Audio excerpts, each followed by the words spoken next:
Welcome to our program, Asia in Focus, Clean Air and the Business and Human Rights Agenda. My name is Sean Lees, and I work for the United Nations Development Program. In partnership with the European Union, this program is the first of several exploring the connections between the environment and human rights. Today, we look at the challenge of air pollution in Asia. What is the responsibility of industry to respect our right to a clean, healthy, and sustainable environment? What are the trade-offs that need to be considered? And are those trade-offs worth making?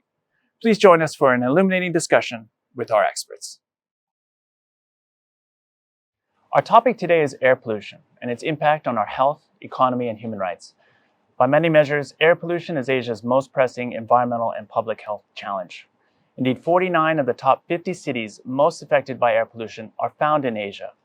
92% of the region's population is exposed to unsafe levels of PM 2.5 and other toxins. How do we mitigate air pollution in Asia? Who, if anyone, should be held responsible? And what role do human rights protections play in ensuring results from government and industry? To provide some insights, I'm joined today by clean air advocates and experts who've been working in the regions for decades. Later, we will air a short documentary on efforts to curb air pollution in India. Now, for our first segment, I'd like to introduce Winarin Luliratonda, who is the co-founder of the Thai Clean Air Network, and Diane Archer, a senior research fellow at Stockholm Environment Institute. Welcome to you both. Thank you. Weena, let's start with you. There is a common perception that despite growing awareness, air pollution levels are going through the roof. They're increasing year after year after year. Is that true? Is that fair? And if so, why? That's a good question, Sean. Air pollution is a problem. I think globally, if you look about it, it's really about the way our entire economic system is predicated on capitalism. So the more you produce, right, the more you generate in terms of economic growth. And when you produce, the byproduct obviously is pollution and a lot of waste issues. So that's part of it. I think COVID has given us a bit of a respite. So we've actually seen, what life is like when there's less air pollution, but unfortunately it's just a temporary blip. I think here in Asia, specifically in Southeast Asia, if you look at the hotspot cities, we're sort of on similar levels. It's pretty bad. But a couple of months ago, actually, the University of Chicago did a study, and they actually pulled together an interesting graph, where they mapped the PM 2.5 levels, and they compared China and Jakarta, Hanoi, and Bangkok. Right now, China really peaked in about 2013, and they've had a huge fight against air pollution, and they're a phenomenal case in terms of how that's been achieved. And so their pollutions are coming way off, which is fantastic. Within the other three Southeast Asian countries, our levels are sort of similar-ish, but I think the positive thing you can take out of that is that at least with Jakarta and Hanoi, there looks to be a trend of going downwards in terms of the levels. But unfortunately for Chiang Mai, which was the other comparable city in Thailand that was used, the trend is going up. Yeah. So it's uneven. It's not fair to say across the board air pollution is going up. We've seen some success in China. We've seen some success perhaps in Hanoi. It's year to year, and it's uneven in that regard. Let me talk to you a little bit about your engagement as an advocate with wider society in Thailand. You wrote a letter to the government recently promoting a citizen-drafted, citizen-led bill to combat air pollution. And in that letter, you wrote, "The biggest obstacle to addressing air pollution effectively is a structural one." What did you mean by that? What we mean is, like in many countries, one of the problems with specifically related to environmental matters, but specifically to air pollution, is that there isn't any one entity that's fully responsible for addressing it, right? And when you don't have some entity or governmental entity that's fully responsible for it, it's like a hot potato that gets tossed around a lot. And that's definitely the case here in Thailand and in many, many parts of the world. That's been an issue. And so that is one of the things that we've really addressed in the Citizen-Led Clean Air Act, is to deal with the underlying structural problem that will enable all stakeholders to focus on this issue in the right way.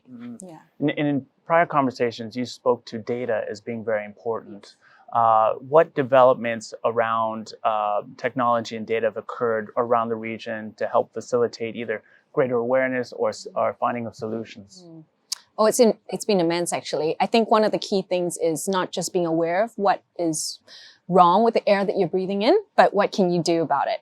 And one of the issue that has stopped people from really taking action is the lack of data transparency, right? Not knowing, what is the source, right? And that's a bit of a chicken and egg problem often. But in Asia, I think we've got some amazing developments. And one example coming out of China, which is the Blue Map app. And that is really mapping all the polluting industries and showing which ones have been in violation and color coding it and using it in a way that's so visual and easy for people to track that, instead of just people complaining amongst themselves that air pollution is bad, they actually can track where, and they can actually use social media to push the government ministries and the responsible factories to clean up their operation. And that's been extremely successful. And then here within Asia, there's been a lot of use of satellite data, as well as in combination with low-cost sensors to help supplement the official sensor data so that there's more data spots for people to actually, to take policies that make sense. So in our documentary later today or later in this program, we're going to detail how that's being done in India. Before I turn to Diane, you did mention governance and how important governance is, but when you evoke issues of governance and evoke issues of data, these can be very sensitive issues. They can be political issues. In fact, air pollution is increasingly becoming a hot button political issue. Is it a good idea to politicize the air pollution issue, or does it do more harm than good? Air pollution should never, ever be a political issue. This is something that has to be above politics. I mean, if I want to take everybody a step back, we are fighting for the right to breathe, which is actually inherently the right to life itself. So how can that be political, right? It doesn't matter who you are. You can be a government official, you can be a business person, or a man on the street. This is about you and your right to live. So it cannot, and it should never be a political issue. Okay. Yeah. Now, Diane, you've been studying the impact of air pollution on urban populations in Asia and Africa, other places, for many years now. Well, let me ask you, do you agree with Weena that this should not be a political issue, that it should be a public health issue, almost a public health emergency in some settings, or do you think we should take a broader lens? I definitely agree that it's a public health issue. We know the costs of inaction on people's health. And I also think we should consider it an environmental issue. A lot of the impacts of air pollution are very much related to climate change. So the more air pollution we have, that means the more emissions we're generating, which means we're contributing to further climate change in the future. So if we can address both of them hand in hand, we will have benefits both for people's health and therefore general economic productivity, but also good well-being and happiness. And we will be addressing the pressing climate change issue that we really need to tackle. You mentioned cost of inaction. And for many advocates, researchers, academics, they often say the cost of inaction is too high. But do we have an honest accounting of the cost of action? I mean, if we increase measures to enforce air pollution mitigation laws, we're asking industry to bear a lot of those costs. Are we going to be shutting factories down? Are we going to be putting smallholder farmers out of work or force them to lose their livelihoods? Are we going to make certain countries that take on the air pollution issue less competitive than their neighbors? Mm-hmm. Well, we can say for sure that the costs of inaction are obvious. 7.4% of GDP lost due to welfare losses arising from health issues from air pollution in Asia and the Pacific only. So that's already a huge cost burden on the economy. And then if we're talking about the agricultural sector, we know that haze and smog has negative impacts on agricultural yields as well. So people are losing out by not acting on air pollution. So we also know that there are definitely ways to act on air pollution and that there are industries and businesses and farmers who are taking action. So it's a question of how do we scale this up?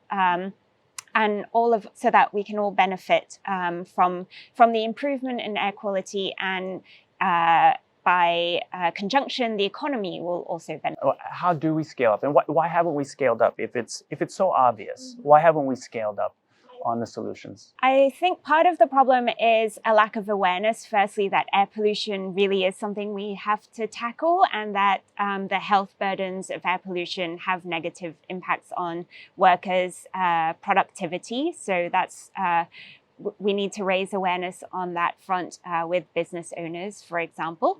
And I think the other issue is also lack of awareness that actually some of the solutions are not that costly, and they can have co-benefits. So for example, in the agricultural sector, rather than burning crop residue, if you compost it and then apply that compost to your fields, then you will gain greater yields in future. So there is definitely scope for action. You keep coming back to agriculture. This is a question for perhaps both of you. You keep coming back to it. You've come back to I've even made references to industry generally speaking. But isn't it true that air pollution sources are multiple, are varied, multitudinous? Is that part of the problem, that it's not just one source, it's not just one industry? And isn't that a reason why it's so hard to grapple with? Is this a long-term fight that we're going to have to engage in, or is it something if we just put our mind into and prioritize, we can come up with a solution relatively quickly? Let me start with you, Diane, and then ask Weena. Well, I think, like Weena said, because there are many sources of pollution, and we know there are different sources of pollution, for example, from agriculture, but also the construction sector, manufacturing and transport sector. Those are the key sources of air pollution. It also means, like Weena said, that the buck can be passed around because, oh, well, we'll let that ministry deal with it rather than us dealing with it. Or a particular sector might feel like, well, if they take action, there's no point because we're still going to get pollution from the other sectors. But actually, I think that's more of a reason for everyone to be acting on air pollution, because the more action there is to limit air pollution, then the more we will feel the benefits for everyone across the board. So Weena, do you agree that we need to take an all-in approach, all at once approach, or do you think we should be prioritizing one industry or one problem at a time and checking off the list? I think the issue is so big, it really does need to be addressed very urgently and quickly, because the cost of it is our lives. I mean, as simple and plain as that. Just to take back the question, to also add to what Diana has said, yes. The question you raised about, sort of the business imperative on all this, I would give you a counterfactual. If it's the case that businesses that change their operations, green it, to reduce air pollution issues is going to be so bad for businesses, then all the countries that have successfully dealt with this would have gone bust, right? Certainly wouldn't be doing as well as they are. And they're all doing well. Yeah. And they're all doing well. Well, look, we've unpacked many different issues this morning in this first segment, and I just want to say thank you, Diane, thank you, Weena, for being here today and sharing your insights. Thank you. Thank you very much. Thank you. Thanks for having us.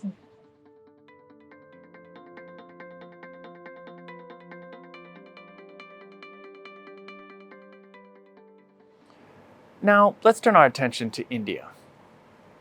Over several decades, India's fast-growing economy has lifted millions out of extreme poverty. But as India continues to grow, air pollution challenges have led to significant health consequences for workers and society at large. What measures can the government take to protect the right to a clean, healthy, and sustainable environment? Is technology the answer to our problems, or do we need a seismic shift in business practices? In this short documentary, we're going to take a closer look at efforts to control air pollution from India's brick kilns. India's integration into the global economy during the past decades has seen millions lifted out of extreme poverty, and the country itself emerging as a global player. However, as India continues to industrialize and urbanize, the country is now facing significant levels of air pollution that may have implications for future growth. Air quality in India has been deteriorating at an alarming rate.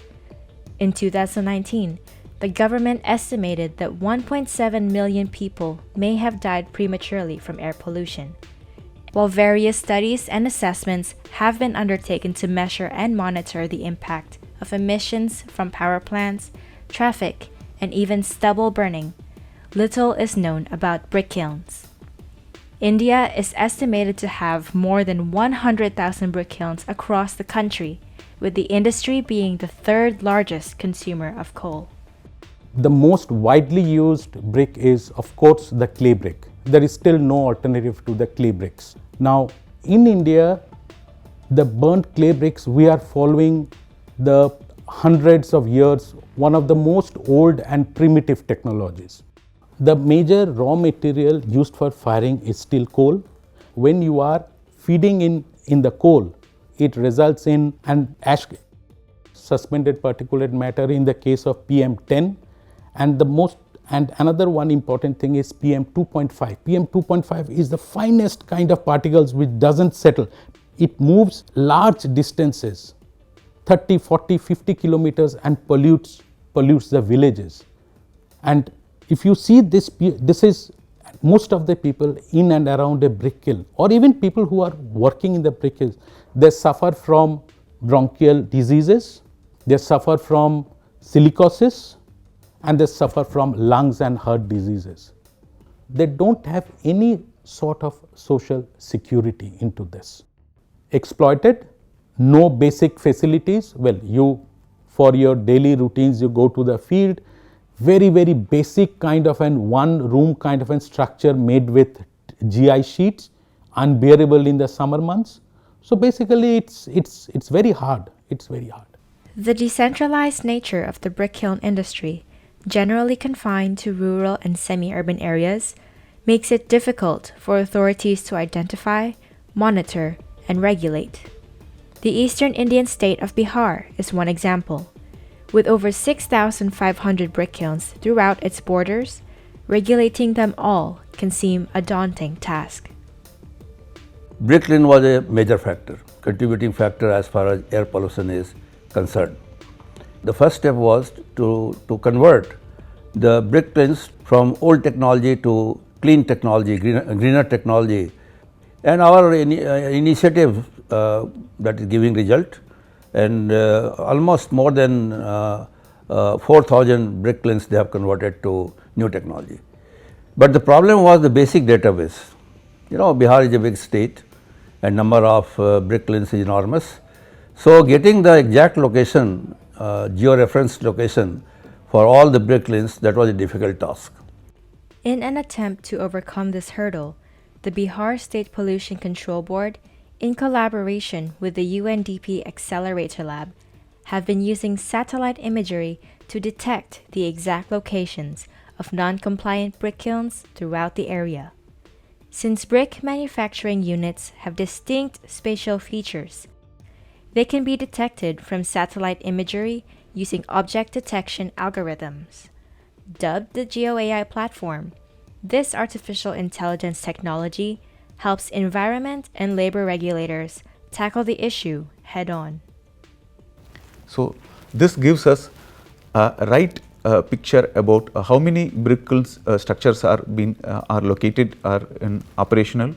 So presently, based on the data provided by UNDP so far, we have initiated the physical verification process, which our inspectors are doing at the field presently. And this technology will go a long way in regulating the brick kiln sectors in the state to ultimately reduce the emission level. If you see the brick kilns, one of the worst affected are the workers. But there are in certain cases very good examples where people or entrepreneurs have taken care of their employees.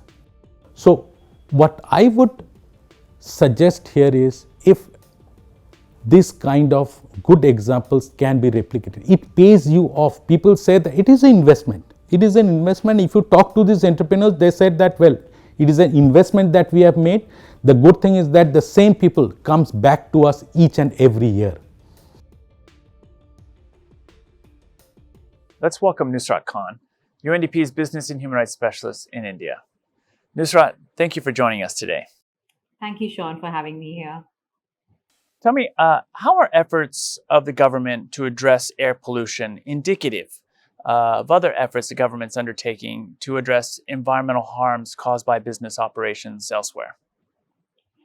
That's a great question, Sean. A very important one, and of course, India has a number of legislations that cover a wide range of environmental issues, and many of them impose fairly stringent legal obligations on business enterprises. Also, the Supreme Court of India has, on multiple occasions, recognized the right to a clean and healthy environment as an integral part of the right to life, guaranteed under the Indian Constitution. And this is, of course, because of the scale of the air pollution problem in India, which cannot be underscored enough.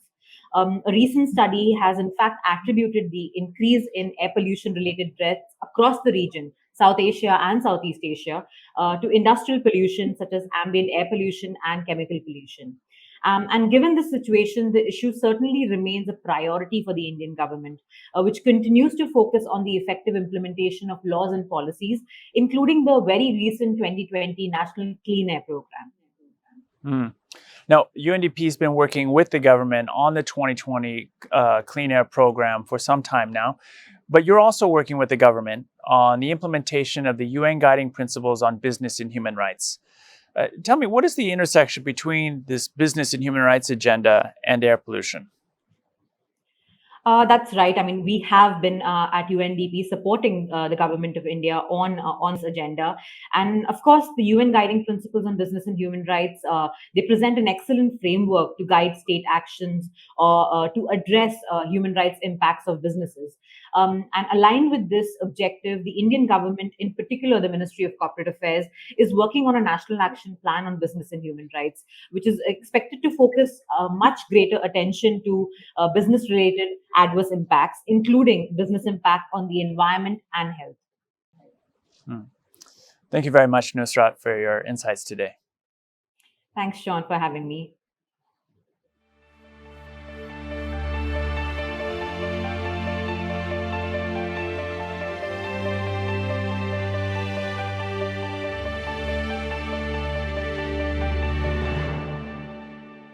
Next on Asia in Focus, Clean Air and the Business and Human Rights Agenda, we have in the studio BJ Schulte, a Mekong policy and legal advisor with Earth Rights International, and Grita Anandarini from Indonesia Center for Environmental Law, who's joining us live from Jakarta. Welcome, BJ and Grita. Thank you, Sean. Grita, let me start with you. What, in your view, are the main challenges in Indonesia to making progress on air pollution? Are the obstacles similar to other countries, or is each country too unique to draw lessons? I see that each countries will face different challenges because you know that each country certainly will have different major sources of air pollution, and each countries will have different meteorological and geographical condition. But I could see that the similar things between all these becomes the availability and the transparency of the data. In Indonesia, for example, where the one of the main challenges is the lack of air quality monitoring system and emission inventory, and this becomes the obstacle to make progress on air pollution control. So you're saying the biggest challenge for Indonesia is data collection and analysis. Is that fair? Yeah, the data collection and the transparency as well. Yeah. Now, in some contexts, civil society and civic engagement has been very important to moving the needle, to getting the government to invest more in data collection, etc. Has that also been true in Indonesia? Where do we stand with the level of citizen engagement on air pollution issues in Indonesia?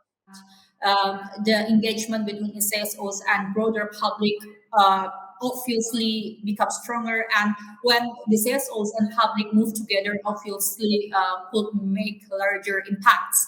And I also note that the most important thing is how the CSO could provide the data, how the CSOs could provide scientific data to be the fuel in the movement. Because you know that when we talk about the air pollution, we talk about scientific data, and we talk about how the CSO could craft the scientific-based advocacy. It's become important. Does it make a difference that the Human Rights Council recently recognized the right to a clean, healthy, and sustainable environment as a human right?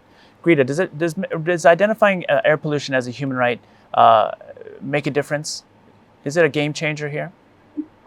Yes, but one thing that we should note that even our constitution, our Indonesian constitution, already recognized that good and healthy environment as one part of human rights. Actually, approaching air quality from a human rights perspective can also becomes or serve as a catalyst, for acceleration action to achieve the clean air, to empower those who work uh, in many areas to improve the air quality, and to give more understanding to people that this is a basic rights. Let's say you're sitting opposite the chairperson of a major company in a specific industry, and you have a moment to say a few things to them.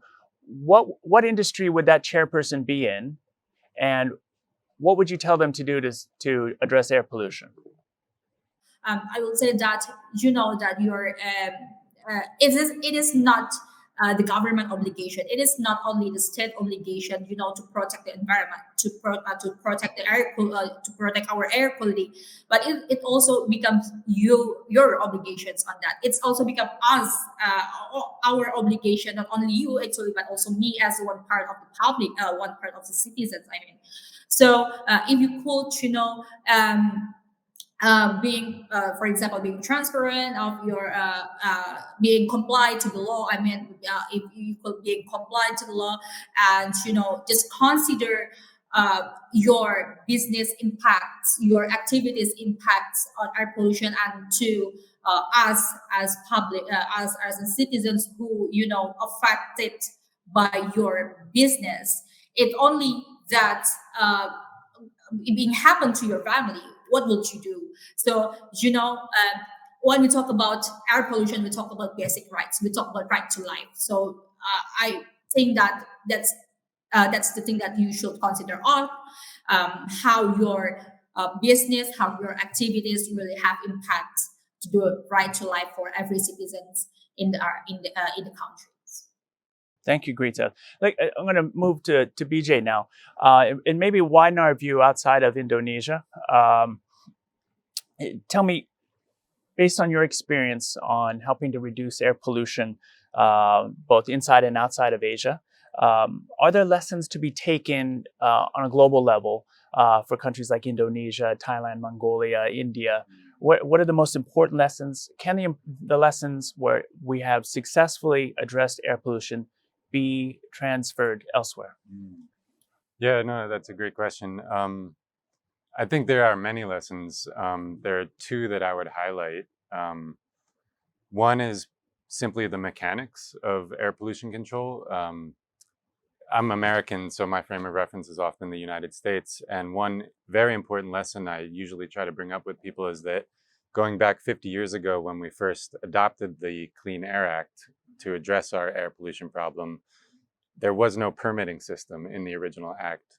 And so we operated for 20 years without any permitting system, which made it incredibly difficult for regulators, for communities, and for regulated entities to actually figure out which emission standards apply to which facility, what are the emission standards, what are the reporting requirements.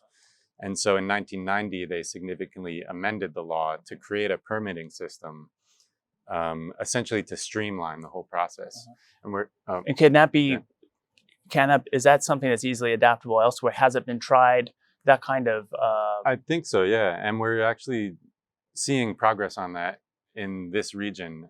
For example, China, going back maybe 6 or 7 years ago, adopted a new environmental protection law and air pollution control law that established environmental licensing system.